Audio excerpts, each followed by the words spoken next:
I never thought this Tuesday morning would be any different from the countless others I'd endured in this house. But as I sit here at the kitchen table, the steam from my coffee curling lazily upwards, I can feel a shift in the air. Something's about to change, and I'm not sure if I'm ready for it. The kitchen, with its gleaming granite countertops and state-of-the-art appliances, has always felt more like a showroom than a home. It's a perfect reflection of my mother-in-law, Beatrice, cold, unyielding, and obsessed with appearances. She's perched at the head of the table, her perfectly manicured nails tapping an impatient rhythm on her phone screen. My husband, Mark, leans against the counter, sipping his coffee with an air of detachment that's become all too familiar. His eyes are fixed on his own phone, probably scrolling through work emails or sports scores. Anything to avoid engaging in the tension that's slowly building in the room. "Oh, this is simply marvelous." Beatrice's shrill voice cuts through the silence, making me flinch slightly. "Cynthia just sent me the itinerary for our Mediterranean retreat. Emily, darling, you simply must hear about this." I force a smile, bracing myself for the onslaught of information I neither asked for nor care about. "That sounds nice, Beatrice," I manage to say, my voice sounding strained even to my own ears. "Nice?" She scoffs, her eyes narrowing. "It's exclusive, darling. Only the crème de la crème are invited. We'll be staying at this divine villa in Santorini, with our own private chef and masseurs. And the yacht trips. Oh, you should see the yacht." I nod, trying to look interested while my mind wanders. I think about the small bookshop I used to work at before I married Mark, how I loved the smell of old pages and the quiet conversations with customers who shared my passion for literature. Now, those memories feel like they belong to someone else, a version of Emily that's been slowly erased over the years. Beatrice continues to prattle on about the retreat, her voice growing more animated with each lavish detail she shares. I catch Mark's eye for a moment, hoping to see some sign of support or understanding. But he just gives me a half-hearted shrug before returning his attention to his phone. "Of course," Beatrice says, her tone suddenly shifting, "there's the matter of expenses. These things don't come cheap, you know." I feel a knot forming in my stomach. I know where this is going, and I silently pray for strength. "Emily, darling," she coos, her voice dripping with fake sweetness. "Let me borrow your credit card for this trip. I'll pay you back, eventually." She laughs as if she's just told a hilarious joke, but her eyes are sharp, predatory. The room falls silent. I can feel both Beatrice and Mark's eyes on me, waiting for my response. In the past, I would have acquiesced, handed over my card with a resigned smile, and spent the next few months quietly worrying about the astronomical charges that would inevitably appear. But today, something inside me snaps. "I'm sorry, but no," I say, my voice surprisingly steady. "I can't do that, Beatrice." The silence that follows is deafening. I can see the shock on Mark's face, his coffee mug frozen halfway to his lips. Beatrice's expression morphs from disbelief to fury in the span of a heartbeat. "Excuse me," she hisses, her perfectly composed facade crumbling. "What did you just say to me?" I take a deep breath, steeling myself. "I said no. I won't give you my credit card." Beatrice's face turns an alarming shade of red. Her hands, which had been resting delicately on the table, now curl into fists. "How dare you," she spits out. "After everything we've done for you. You ungrateful little dash." Before I can react, she grabs her teacup and hurls it across the table. I feel a sharp, burning pain as the scalding liquid hits my face and chest. The delicate china shatters on the floor, the sound echoing in the stunned silence that follows. And then, to my utter disbelief, Mark starts to laugh. It's not a kind laugh, or even a nervous one. It's cruel, mocking, and it cuts deeper than the tea burns ever could. In that moment, I see him clearly for perhaps the first time in our marriage. This man, who vowed to love and protect me, finds amusement in my pain and humiliation. "Oh, come on, Em," he says between chuckles. "You know how Mom gets. Just give her the card and let's move on."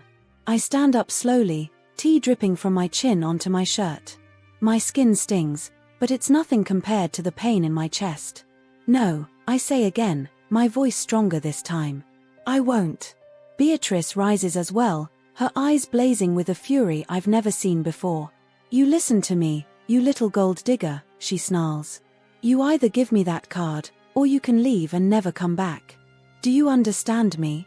You're nothing without this family. Nothing." I look at Mark, desperately hoping he'll step in, say something, anything to defend me.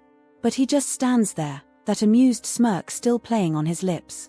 And in that moment, I realize a fundamental truth that I've been trying to ignore for years. I am alone in this marriage, in this family. "Fine," I say, my voice barely above a whisper. "I'll go." Beatrice laughs, a harsh, ugly sound. "Oh, please. Where would you go? What would you do? You're pathetic, Emily. You need us." I turn and walk out of the kitchen, my legs shaking but my resolve strengthening with each step. I can hear Beatrice calling after me, her voice a mixture of threats and mocking laughter. Mark says nothing.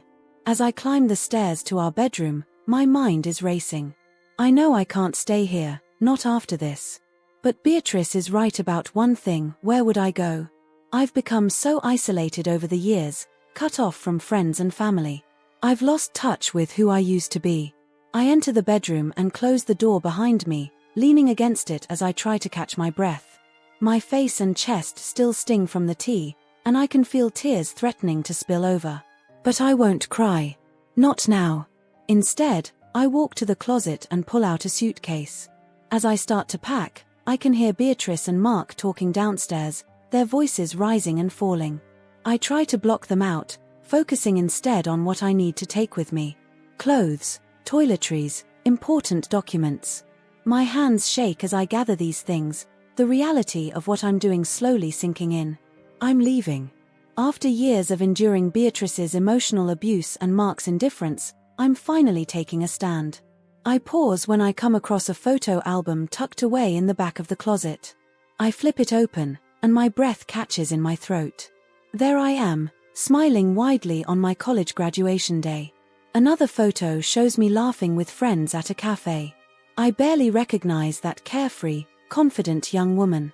As I stare at these snapshots of my past, I feel a surge of determination. I want to be that woman again. I want to rediscover the Emily who had dreams, who stood up for herself, who didn't let anyone, not even her husband or his overbearing mother, dictate her worth. I close the album and add it to my suitcase. Then, I take out my phone and send a quick text to Sarah, an old friend from college who I've managed to stay in touch with despite Beatrice's best efforts to isolate me. "Need help? Can I stay with you for a while?" Her response comes almost immediately: "Of course." "What's wrong? Are you okay?" I type back quickly, promising to explain everything later. Then I finish packing, my movements more purposeful now that I have a plan. As I zip up the suitcase, I hear the front door slam. Mark and Beatrice must be leaving for work. I wait a few minutes to make sure they're gone, then I make my way downstairs, suitcase in hand. In the entryway, I pause. My wedding ring feels heavy on my finger, a symbol of promises broken and trust betrayed. I slide it off and place it on the console table. The soft clink as it hits the wood feels like a full stop at the end of a long, painful sentence. I take one last look around the house that never felt like home. Then, with a deep breath, I step outside and close the door behind me. As I walk to my car, I feel a weight lifting from my shoulders. For the first time in years, I feel like I can breathe. I don't know what the future holds. I'm scared, yes, but I'm also exhilarated. Because for the first time in a long time, the future is mine to shape. And that, I realize as I drive away from the house and the life I'm leaving behind, is the first step towards finding myself again. The sound of the front door slamming shut behind Mark and Beatrice echoes through the house, leaving an eerie silence in its wake. I stand in the middle of their grand living room, my cheek still stinging from the scalding tea. The house suddenly feels different, like a theater set after the audience has left and the lights have dimmed. It's a blank canvas, and for the first time in years, I feel like I have the brush in my hand. I take a deep breath, inhaling the lingering scent of Mark's cologne and Beatrice's overpowering perfume. It's a smell I won't miss. With determined steps, I head back upstairs to our bedroom, soon to be just Mark's bedroom, and pull out the largest suitcase we own from the back of the closet. As I begin to pack, each item I place in the suitcase feels like a small act of rebellion. The sweater I wore on our honeymoon, a soft blue thing that Mark once said brought out my eyes, now serves as a reminder of happier times and broken promises. I fold it carefully, wondering if I'll ever wear it again or if it'll remain a relic of a past life. I move to the dresser, pulling out practical items: underwear, socks, comfortable jeans. My hands pause over the delicate lingerie sets that Beatrice insisted I buy to keep Mark interested. I leave them behind, a silent middle finger to her constant interference in our marriage. A soft meow interrupts my packing frenzy. I turn to see Ginger, my ginger tabby, watching me curiously from her perch on the bed. "Hey, sweetie," I murmur, reaching out to scratch behind her ears. "Looks like we're going on an adventure." Ginger purrs, leaning into my touch, and I feel a lump form in my throat. At least I'll have one familiar face with me in this new chapter of my life. I grab Ginger's carrier from the hall closet, lining it with her favorite blanket. As I place it by the door, ready for our departure, I catch sight of myself in the full-length mirror. The woman staring back at me looks both familiar and strange. Her eyes are wide with a mixture of fear and excitement, her hair slightly mussed from the morning's chaos. There's a faint red mark on her cheek where the tea hit, a physical reminder of why I'm leaving. I turn away from the mirror and continue my task. In the home office, I gather important documents: birth certificate, passport, bank statements. My hands shake slightly as I pick up our marriage certificate. For a moment, I consider leaving it behind, but practicality wins out. I might need it in the future, even if the thought makes my stomach churn. Back in the bedroom, I open my jewelry box. Most of the pieces were gifts from Mark or Beatrice, ostentatious things designed more for show than my actual taste. I leave them all behind, save for a simple silver locket that belonged to my grandmother. As I clasp it around my neck, I remember her words: "You're stronger than you know, Emily." I hope she's right. I move to the bookshelf next, running my fingers along the spines of my favorite novels. Each one feels like an old friend, offering comfort and escape when reality became too much. I can't take them all, so I select a few that have meant the most to me over the years: Pride and Prejudice, To Kill a Mockingbird, a well-worn collection of Emily Dickinson's poems. These, at least, will provide some solace in the uncertain days ahead. As I place the books in my suitcase, a small photo album catches my eye. I pull it out, flipping through pages of memories. There's a photo of Mark and me on our first date, both of us grinning at the camera, full of hope and possibility. I remember feeling like I was on top of the world that night, certain that I had found my happily ever after. Another photo shows Beatrice, Mark, and me at our engagement party. Beatrice's arm is around me, but her smile doesn't reach her eyes. Even then, before we were married, she was already marking her territory, asserting her dominance over the woman who dared to steal her precious son.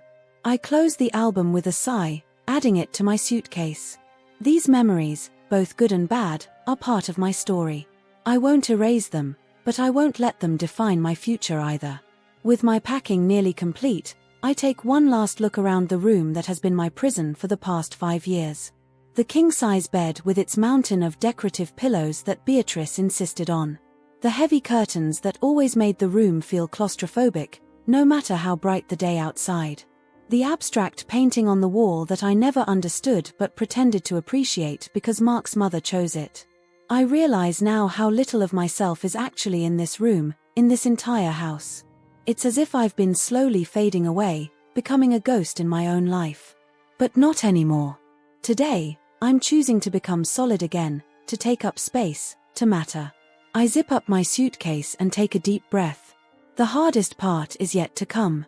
I make my way downstairs, Ginger's carrier in one hand, my suitcase in the other. In the entryway, I pause, my eyes falling on my wedding ring, still sitting on the console table where I left it earlier. For a moment, I'm tempted to take it with me. Not to wear, but as a reminder of what I'm leaving behind, of the mistakes I won't make again. But as I reach for it, I stop myself. I don't need a reminder. The lessons I've learned are etched into my heart, my mind, my very being. I leave the ring where it is, a small, glittering symbol of a life I'm choosing to leave behind. I pull out my phone and make a call. They're gone. It's time, I say when Sarah picks up. Her voice is calm and reassuring as she confirms that everything is arranged. A wave of gratitude washes over me. I'm not alone in this, not really. With trembling fingers, I unclip my house keys from my keyring. The sound they make as they drop into the mailbox is both terrifying and exhilarating. There's no going back now. I open the front door, stepping out into the warm summer morning. The street is quiet, most of our neighbors already gone for the day. Mrs. Johnson from next door is watering her roses. She gives me a friendly wave, completely unaware of the seismic shift happening in my life. I wave back, wondering if I'll ever see her or this street again. As I walk to my car, my footsteps feel lighter with each step. I load my suitcase into the trunk and carefully secure Ginger's carrier in the back seat. She meows in protest at being confined, but I murmur soothing words to her. It's okay, girl. We're going to be okay. I slide into the driver's seat and start the engine. For a moment, I sit there, my hands gripping the steering wheel. In the rearview mirror, I can see the house, my beautiful prison, growing smaller. Tears prick at my eyes, but I blink them away. This isn't a time for sorrow. It's a time for courage. I put the car in drive and pull away from the curb. As I turn the corner at the end of our street, I feel a weight lifting from my shoulders. The future stretches out before me, unknown and a little scary, but full of possibility. For the first time in years, I feel like I can breathe freely. I don't know exactly where I'm going or what I'll do when I get there. But I do know one thing, I'm finally on my way to becoming myself again. And that, I realize as I merge onto the highway and point my car towards Sarah's house, is worth every risk, every fear, every moment of uncertainty. The road ahead is long, but for once, I'm looking forward to the journey. The sun was already dipping towards the horizon when Mark's car pulled into the driveway. Beatrice sat in the passenger seat, still chattering excitedly about her upcoming Mediterranean retreat. Mark nodded along, his responses limited to the occasional or "that sounds nice, Mom." His mind was elsewhere, replaying the morning's events with a growing sense of unease. As they stepped out of the car, Beatrice was in the middle of describing the exclusive yacht parties she'd be attending. "And of course, darling, I'll need to get a new wardrobe. Can't have the other ladies thinking I'm not up to par. Oh, remind me to talk to Emily about that credit card situation again. I'm sure she'll see reason after having some time to think about it." Mark winced at the mention of Emily's name. He'd been trying to push the memory of her face, hurt, angry, and resolute, out of his mind all day. "Mom, maybe we should ease up on Emily for a while. This morning was pretty intense." Beatrice waved her hand dismissively as they approached the front door. "Oh, please. That girl needs to learn her place in this family. A little tough love never hurt anyone." Mark sighed, fishing his keys out of his pocket. As he unlocked the door, he couldn't shake the feeling that something was off. The house seemed too quiet, too still. Usually, by this time, he could smell dinner cooking or hear Emily moving around in the kitchen. They stepped into the entryway, and Mark immediately noticed something out of place. "That's weird," he muttered, picking up Emily's keys from the mailbox by the door. "What's weird?" Beatrice asked, brushing past him into the living room. Emily, dear, we're home." There was no response. Mark followed his mother into the living room, his eyes scanning the room. Everything looked normal at first glance, but as he looked closer, he realized that something was missing. The throw pillows Emily had picked out were gone from the couch. The vase of fresh flowers that usually sat on the coffee table was absent. "Emily," he called out, his voice echoing slightly in the quiet house. Are you here?" Beatrice had moved to the mantel, where a collection of family photos usually stood. Her brow furrowed as she picked up one of the frames. "Mark, darling, where are all of Emily's photos?" Mark felt his stomach drop. He rushed upstairs, taking the steps two at a time. "Emily," he called again, louder this time, a note of panic creeping into his voice. He burst into their bedroom and stopped short. The room looked wrong. Emily's bedside table was bare, the books she usually kept there gone. He yanked open her closet door and found it half empty, her favorite clothes missing. His hands shook as he opened her jewelry box, finding it devoid of the pieces she wore most often. "Mom," he shouted, his voice cracking. "Mom, come up here." Beatrice appeared in the doorway, slightly out of breath from climbing the stairs. "What is it, dear? Did you find Oh?" Her eyes widened as she took in the state of the room. "What on earth?" Mark sat heavily on the bed, his head in his hands. "She's gone, Mom. Emily's gone." Beatrice's face flushed red. "Gone? What do you mean, gone? That ungrateful little. How dare she? After everything we've done for her." She stormed around the room, yanking open drawers and cabinets, as if expecting to find Emily hiding inside. "This is ridiculous. She can't just leave. Where would she even go? She has no one but us." Mark remained silent, his mind racing.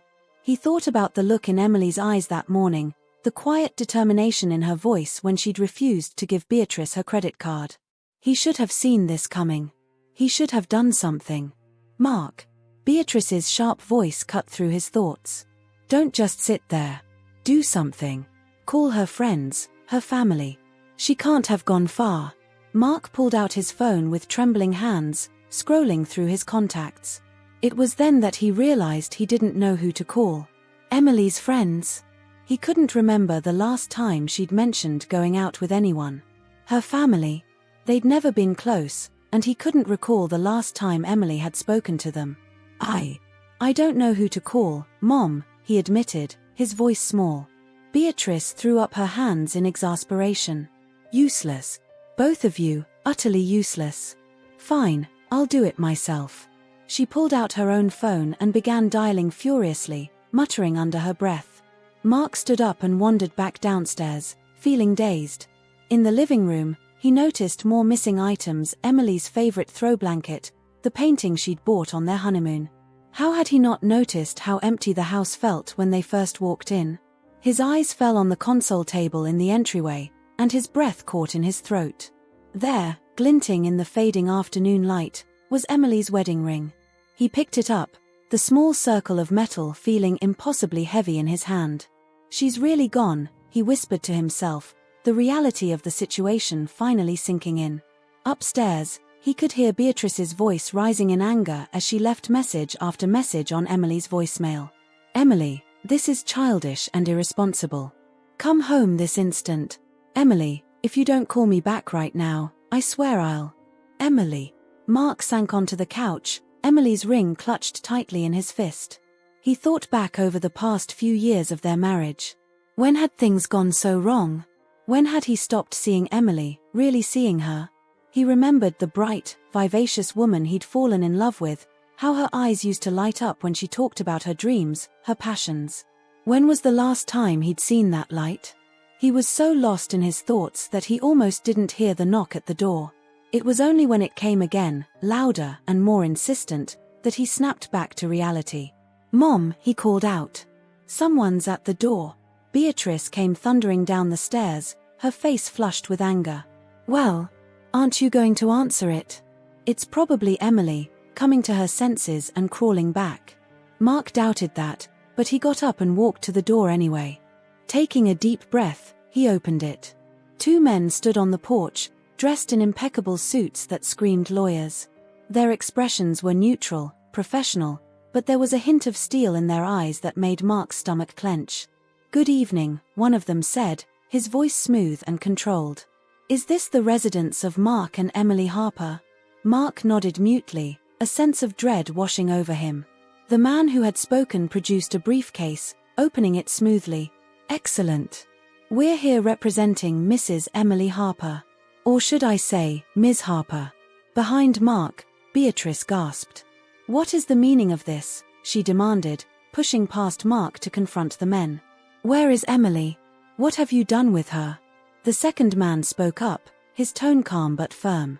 "Mrs. Harper is safe and well, We're here to deliver some legal documents on her behalf." He pulled out a thick envelope from the briefcase and held it out to Mark. "These papers outline Ms. Harper's formal separation, as well as the transfer of ownership of all jointly held accounts and assets she is entitled to under the law."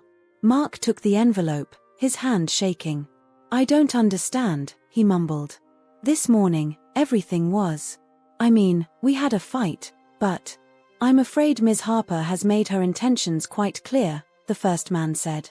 "She wanted you to know that she's not coming back. Consider this a courtesy visit to inform you of her decision and to handle the necessary legal arrangements." Beatrice, who had been uncharacteristically quiet, suddenly exploded. "This is preposterous. You can't just show up here and— Emily couldn't possibly have arranged all this. She's not capable of. She needs us." The lawyers exchanged a glance before the second one spoke again. "I assure you, Mrs. Harper is quite capable and has been planning this for some time. All the documents are in order, and I'd advise you both to review them carefully. If you have any questions, you can contact our office." He handed Mark a business card. "But—" Mark started, still struggling to process what was happening. "Good evening, Mr. Harper, Mrs. Harper," the first lawyer said, effectively cutting off any further discussion.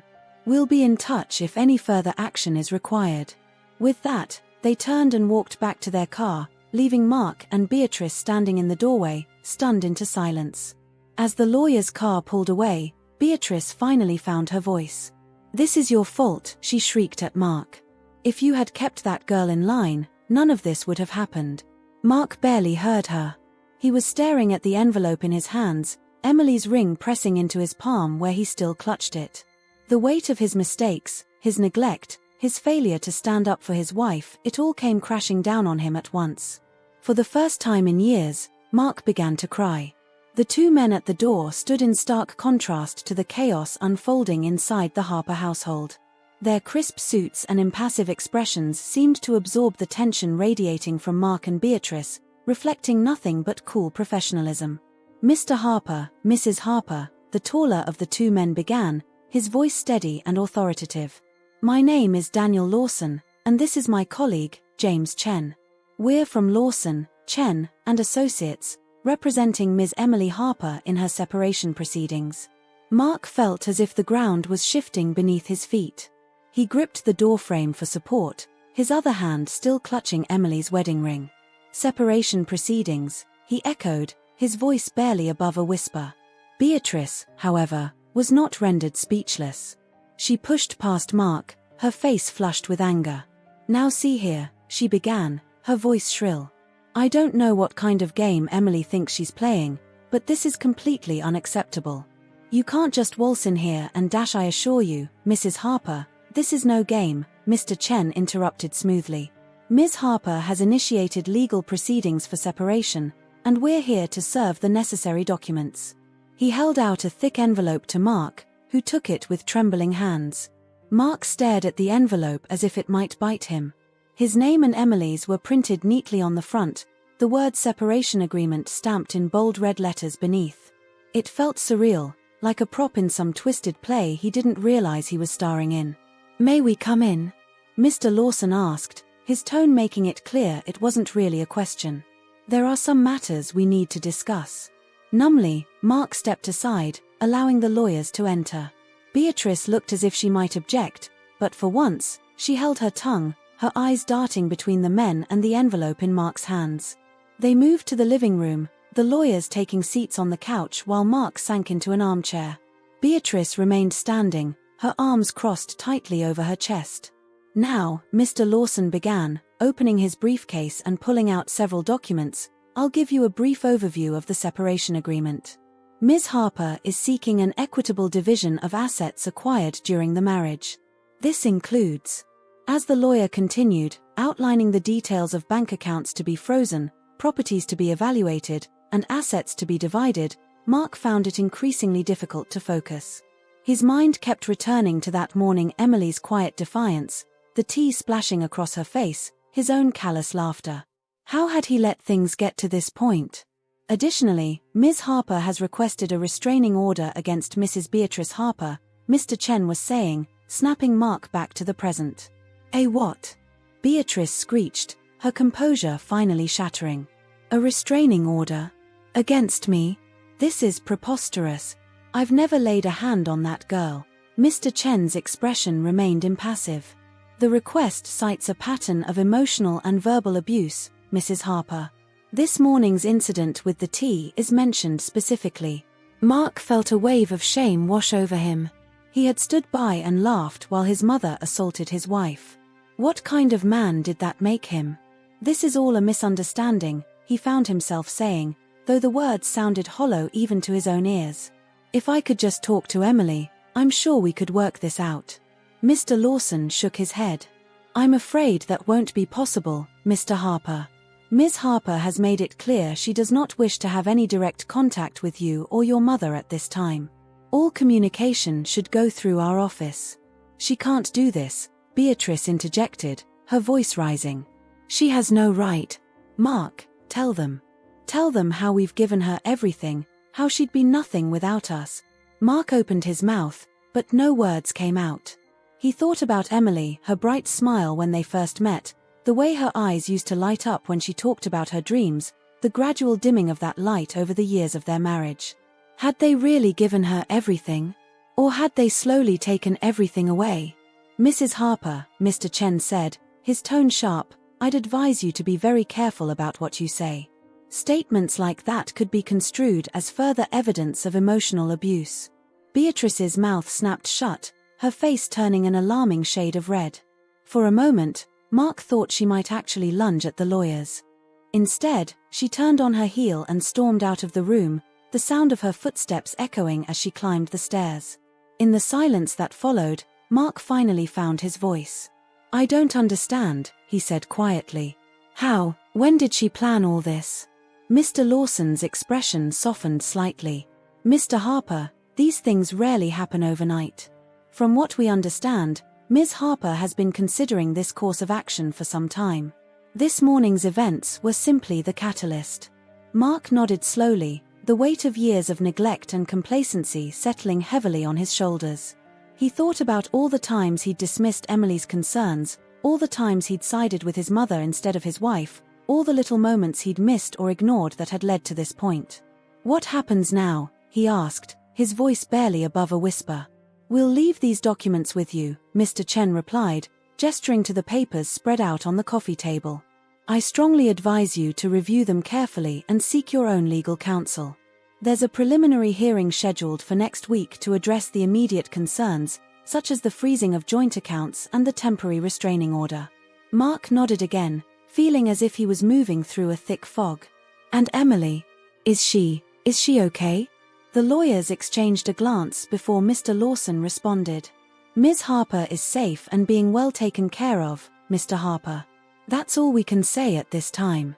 As the lawyers gathered their things and prepared to leave, Mark remained seated, staring at the envelope in his hands. He barely registered their parting words or the sound of the front door closing behind them. He didn't know how long he sat there, lost in thought, before Beatrice's voice cut through his reverie. Well, she demanded, having returned to the living room. What are you going to do about this? Mark looked up at his mother, really looked at her, perhaps for the first time in years. He saw the hardness in her eyes, the tight set of her jaw, the way she stood as if ready for battle. Had Emily seen Beatrice this way all along? Had she been fighting this battle alone all this time? I don't know, Mom, he said finally, his voice tired. I think maybe we're the ones who need to do something about ourselves. Beatrice's eyes widened in disbelief. What are you talking about? We haven't done anything wrong, it's that ungrateful girl who Stop, Mark interrupted, surprising both Beatrice and himself with the firmness in his voice. Just, stop, Mom. Can't you see that this is exactly why Emily left? This constant criticism, this refusal to take any responsibility. He stood up, suddenly feeling claustrophobic in the room that had never really felt like a home. I need some air, he muttered, moving past a stunned Beatrice towards the front door. Outside, the evening air was cool on his face. Mark took a deep breath, then another, trying to clear his head. He looked up at the house he and Emily had bought together, full of dreams and plans for the future. When had it become a prison for her? As he stood there, Emily's wedding ring still clutched in his hand, Mark made a decision. He couldn't undo the past, couldn't erase years of mistakes in a single moment. But he could start now. He could try to understand, to make amends, to be the man he should have been all along. It might be too late for his marriage, he realized with a pang of regret. But perhaps it wasn't too late to become someone Emily would have been proud to call her husband. Someone he could be proud to be. With a deep breath, Mark turned and went back into the house. He had a lot of work to do, starting with a long, difficult conversation with his mother. It wouldn't be easy, but as he closed the door behind him, Mark felt something he hadn't felt in a long time: hope. The house felt different now. Colder, emptier, as if Emily's departure had taken more than just her physical presence. Mark stood in the doorway of their bedroom, his bedroom now, he supposed, and tried to make sense of the chaos that had become his life in the span of a single day. Beatrice's voice drifted up from downstairs, sharp and angry as she spoke on the phone. "I don't care what time it is, Richard. This is an emergency. I need you to come over right now and sort out this mess Emily's made." Mark sighed, running a hand through his hair. Richard was Beatrice's lawyer, a man as cold and calculating as she was. He'd always made Emily uncomfortable, but Beatrice insisted on using him for all their legal matters. Now, it seemed, he'd be involved in dismantling their marriage. As he walked into the room, Mark's eyes fell on Emily's side of the bed. The neatly arranged pillows, the book on the nightstand she'd never finish reading here, the faint scent of her perfume still lingering in the air, it all felt like a cruel joke. How had he not seen this coming? He sat heavily on the edge of the bed, Emily's wedding ring still clutched in his hand. He opened his palm and stared at the small gold band, remembering the day he'd slipped it onto her finger. They'd been so happy then, so full of hope for their future together. When had it all gone so wrong? "Mark." Beatrice's voice cut through his reverie. "Mark, get down here this instant." Sighing again, Mark pocketed the ring and made his way downstairs. He found Beatrice in the living room, pacing back and forth like a caged animal. The coffee table was strewn with the papers the lawyers had left, a visual representation of the mess their lives had become. "There you are," Beatrice snapped as he entered. "Honestly, Mark, how can you just mope around at a time like this? We need to take action." Mark felt a flicker of irritation. "What exactly do you want me to do, Mom? Emily's gone. She's made her decision." Beatrice whirled on him, her eyes flashing. "Don't you dare talk like that. This isn't over. That ungrateful girl thinks she can just walk away from this family. After everything we've done for her. We'll show her. We'll fight this every step of the way." As Beatrice continued her tirade, Mark found his mind wandering. He thought about Emily, wondering where she was right now, if she was okay. Was she feeling relieved to be away from them? Scared about her uncertain future? Or was she, like him, mourning the death of their marriage? "Are you even listening to me?" Beatrice's sharp voice brought him back to the present. "Sorry, Mom. I can't think about fighting right now. I need to understand how we got here." Beatrice scoffed. "How we got here? I'll tell you how we got here. That girl never appreciated what she had. She was always too sensitive, too needy. If she'd just learned to toughen up and be grateful. Stop it." Mark's shout surprised them both. He'd never raised his voice to his mother before. "Just stop, Mom. Can't you see that this attitude is exactly why Emily left?" Beatrice stared at him, mouth agape. "What are you talking about?" Mark took a deep breath, trying to organize his thoughts.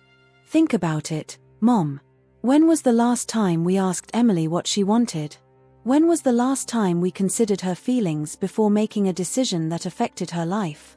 We gave her everything," Beatrice protested, but her voice lacked its usual conviction. "Did we?" Mark countered. "Or did we just give her what we thought she should want?" He walked over to the mantelpiece, picking up a photo of the three of them at last year's Christmas party. Emily's smile didn't reach her eyes, he realized now. How long had she been unhappy? How long had he been blind to it? "I can't believe you're taking her side," Beatrice said, her voice low and dangerous. Mark turned to face her. "I'm not taking sides, Mom.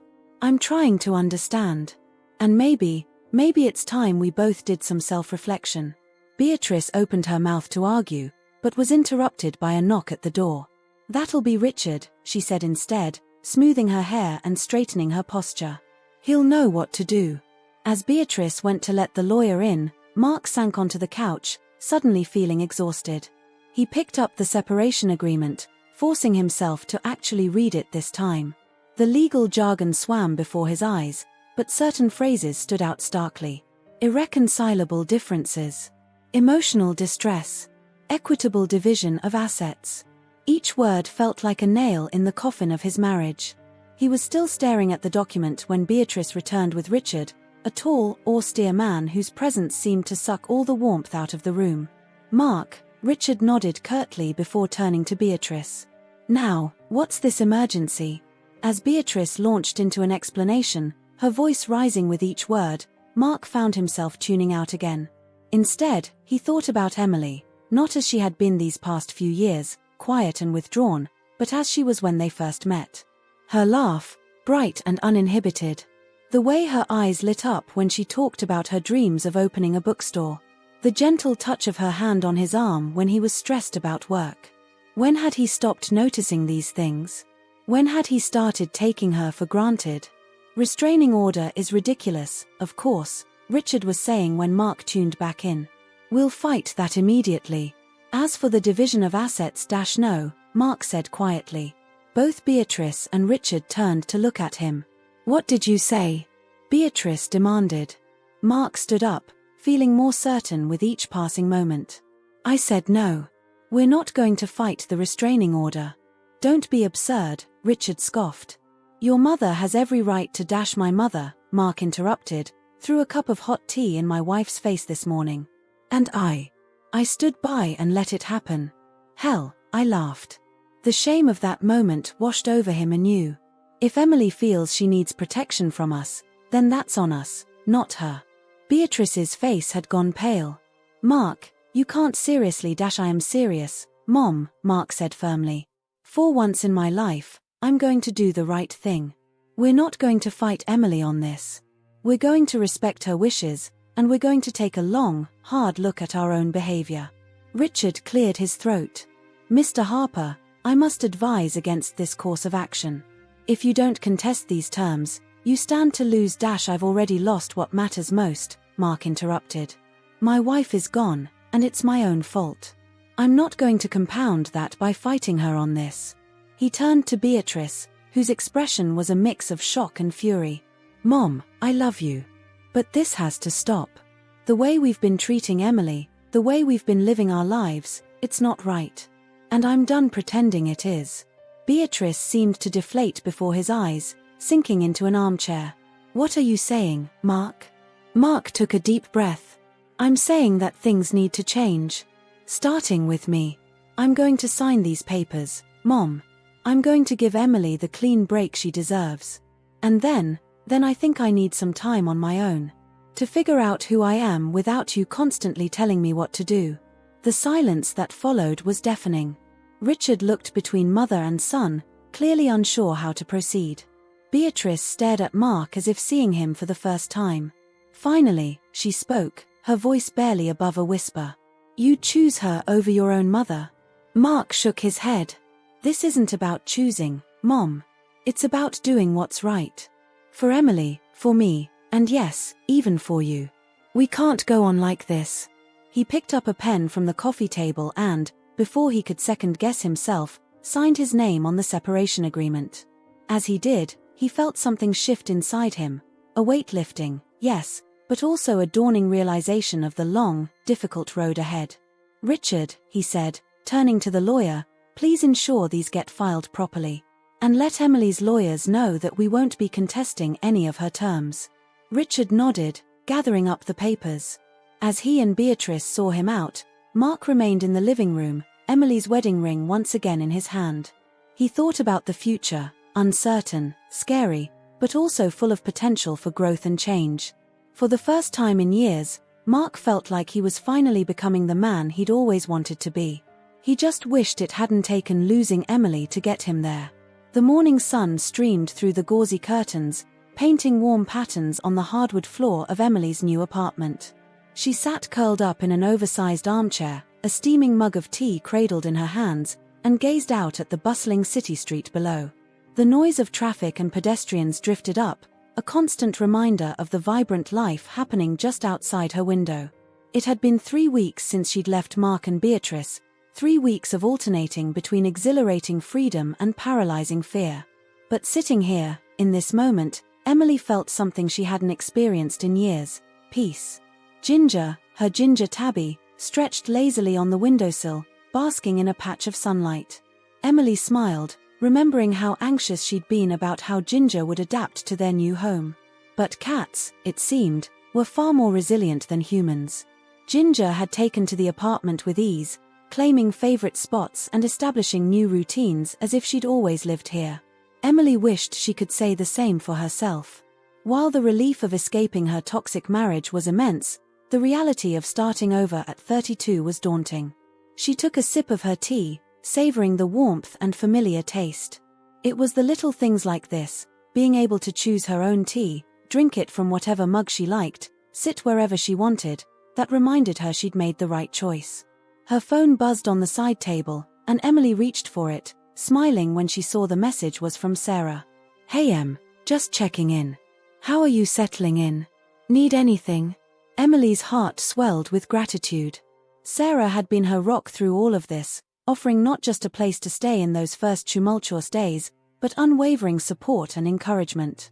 It was Sarah who had connected Emily with the lawyers, who had helped her plan her escape, who had held her through tearful nights when doubt and fear threatened to overwhelm her. "I'm doing okay," Emily typed back. "Still feels a bit surreal, but in a good way. Thanks again for everything." She paused, then added, "Actually, want to grab coffee later? I could use some human interaction that doesn't involve lawyers or real estate agents." Sarah's response was immediate and enthusiastic, and they made plans to meet at a nearby cafe in a couple of hours.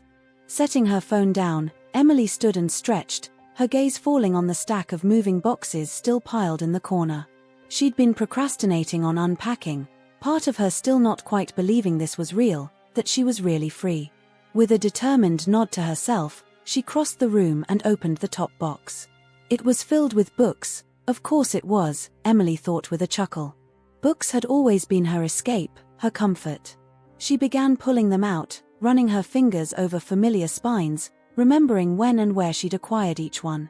There was the battered copy of Pride and Prejudice she'd read so many times the cover was falling off. The collection of Pablo Neruda poems Mark had given her on their first anniversary, back when he still made an effort to know and care about her interests. A well-worn guide to starting a small business, purchased in a burst of optimism before Beatrice had systematically crushed her dreams of opening a bookstore. As she arranged the books on the empty shelves lining one wall of the living room, Emily felt a sense of reclamation. These books, these dreams, these parts of herself, they were hers again. No one could take them away or diminish their importance. The next box contained photo albums, and Emily hesitated before opening it. She knew what she'd find inside: snapshots of a life that no longer existed, of a woman she barely recognized. But as she flipped through the pages, she was surprised to find that the pain she expected didn't come. Instead, she felt a strange mix of nostalgia and relief. There she was on her college graduation day, flanked by beaming parents who had since passed away. Emily in her early 20s, laughing with friends at a beach bonfire. The early days of her relationship with Mark, both of them looking young and in love. She traced her finger over her own smiling face in these photos, remembering the hopes and dreams she'd had then. "I'm sorry," she whispered to her younger self. "I'm sorry I let you down for so long. But I'm trying to make it right now." As she continued unpacking, Emily found herself sorting through more than just physical possessions. She was sorting through memories, through the pieces of herself she'd suppressed or forgotten. It was painful at times, but also cathartic, like lancing a long festering wound. By the time she needed to get ready to meet Sarah, Emily had made significant progress. The apartment was starting to look lived in, personal touches scattered among the generic furnishings. It wasn't perfect, but it was hers, and that made all the difference. As she changed into jeans and a comfortable sweater, Emily caught sight of herself in the mirror. The woman looking back at her wasn't the polished, perfectly coiffed wife Beatrice had molded her into, nor was she the carefree girl from the old photos. This Emily was something new, a little uncertain, perhaps, but with a spark of determination in her eyes that hadn't been there before. The walk to the cafe was invigorating. Emily breathed in the crisp autumn air, relishing the simple pleasure of being out in the world on her own terms. No need to account for her whereabouts to Beatrice, no need to rush home to prepare an elaborate dinner for Mark. Just Emily, taking a walk on a beautiful day to meet a friend. Sarah was already at a table when Emily arrived, 2 steaming cups of coffee in front of her. The women embraced warmly, and Emily felt a rush of affection for her friend. "You look good, Em," Sarah said as they sat down. "There's a light in your eyes I haven't seen in years." Emily smiled, wrapping her hands around the warm mug. "I feel good. Scared out of my mind half the time, but good." They fell into easy conversation, Sarah filling Emily in on office gossip and Emily sharing anecdotes about the joys and frustrations of setting up her new life.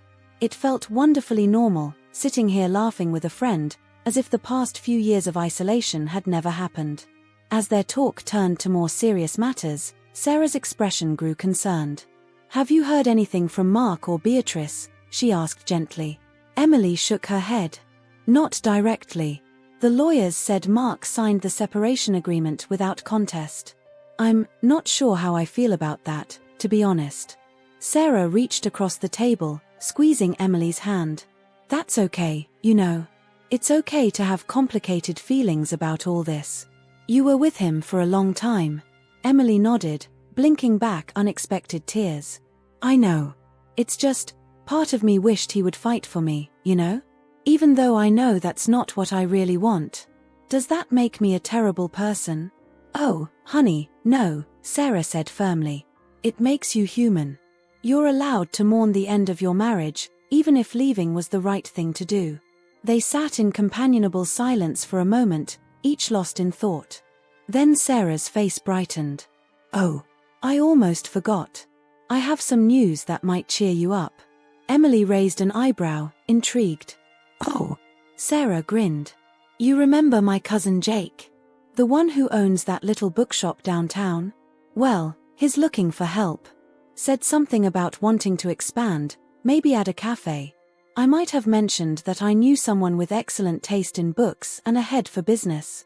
Emily's heart skipped a beat. "Sarah, you didn't." "I did," Sarah said, looking pleased with herself. "He'd love to meet with you, no pressure, just to chat about possibilities.